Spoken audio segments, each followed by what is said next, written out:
Dziedziech. I use he, they pronouns, and I'm the set designer for Magical Thinking. Hi, I'm Juno Jacobs. I use she, they pronouns.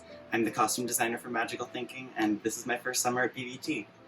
Hi, I'm Heguy. I'm the lighting designer of Magical Thinking. And I'm Jonathan. I'm the sound designer.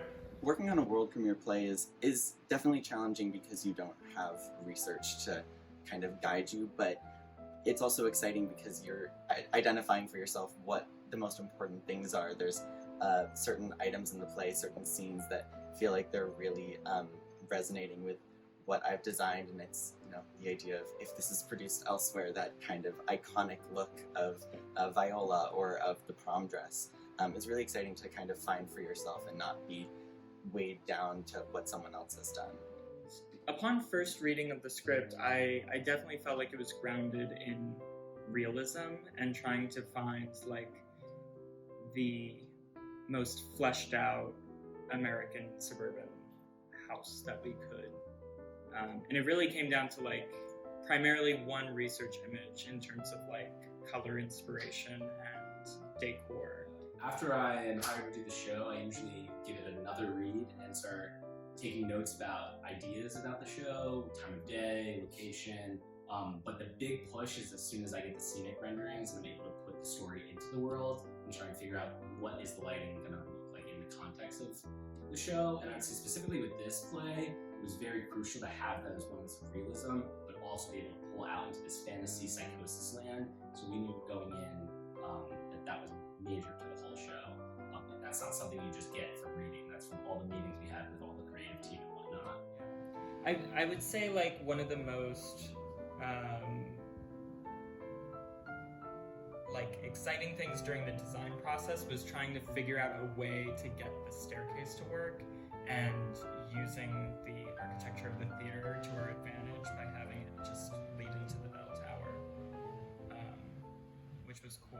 And then also using like the offstage escape stairs as our like entrance into the home, as opposed to like building out some sort of portal and inns on stage that would have just like detracted from the actual footprint of the set. I really don't have a sense of what it's going to sound like until meeting with the director and meeting with others and brainstorming and throwing around ideas.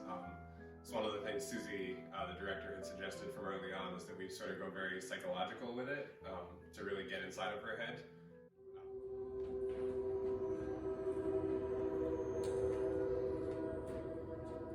So that's sort of the next step for me, is then doing a short little concept piece.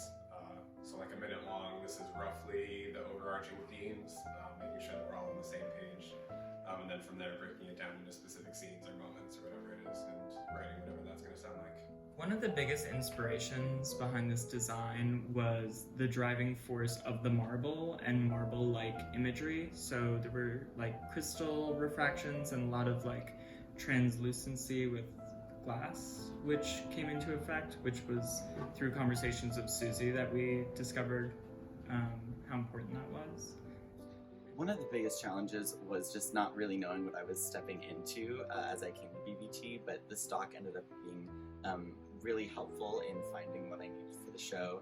And then once we got into the space, a lot of it was just figuring out how all of the colors and the costumes and in the set and the lighting work together, and readjusting some things that maybe weren't really resonating on the stage. But it was a really good collaborative process, so that challenge was kind of mitigated. Come see Magical Thinking at Bristol Valley Theater. Come see Magical Thinking. Come check out the world premiere of Magical Thinking at Bristol Valley Theater.